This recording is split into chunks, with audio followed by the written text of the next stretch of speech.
So someone told you that you're not good enough, or made you feel like you're not good enough, and the next thing you did was to give up on yourself, give up on your dreams, leave your job, you quit serving in the house of the Lord diligently. You now walk around with a chip on your shoulder, constantly telling yourself that you are not good enough.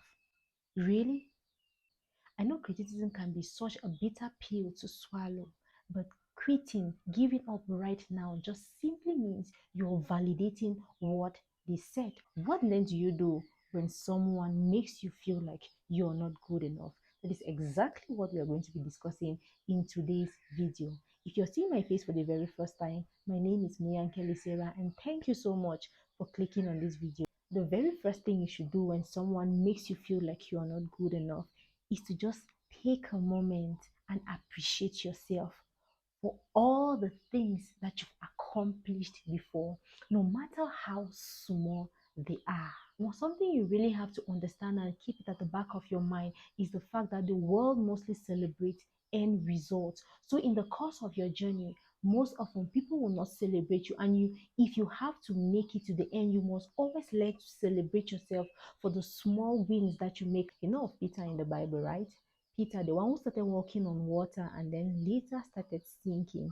Now, most often when we talk about him, we focus on the fact that he did not have enough faith. But how often have we sat down to really analyze the fact that apart from Jesus Christ, he is the only one who has been able to violate the principle of buoyancy? Now, that is something that is worth celebrating, yet we overlook it to focus on the negative.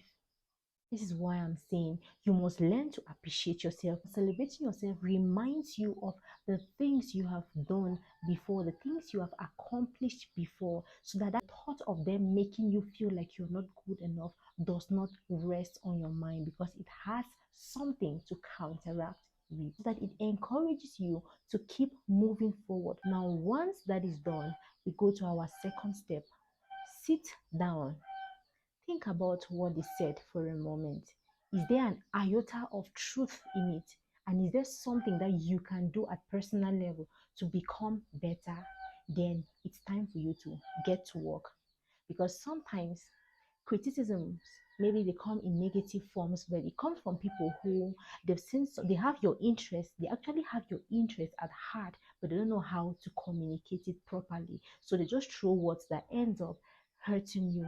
Now, the third thing you need to do is to find people who believe in you, people who can support you. It's very important, especially when you have dreams that you intend to accomplish. The world is full of so much negativity, and sometimes you might become so overwhelmed that criticisms start coming from within. You need positive minds around you, people who can always call you and tell you that it's like this, you can do it.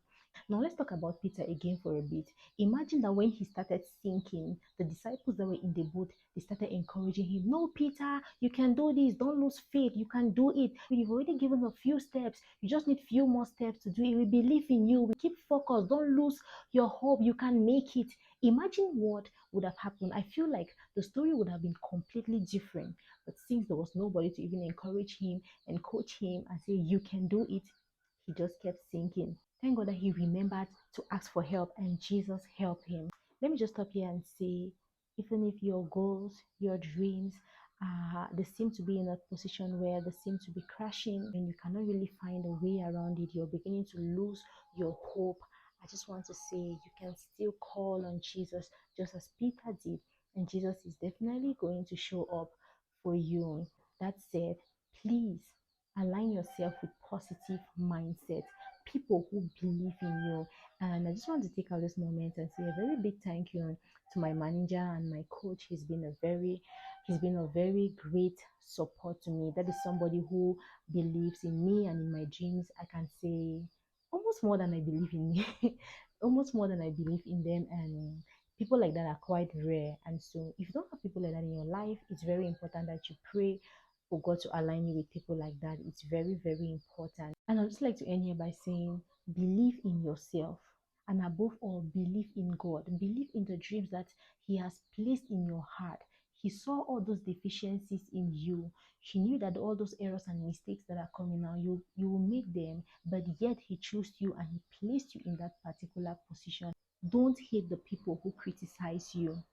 Sometimes those criticisms is God's way of saying it's time for you to level up. It's time for you to become better. All you have to do is to align yourself with Him and follow the instructions that He will give you. I hope you found this video helpful. Thank you so much for watching and God bless you.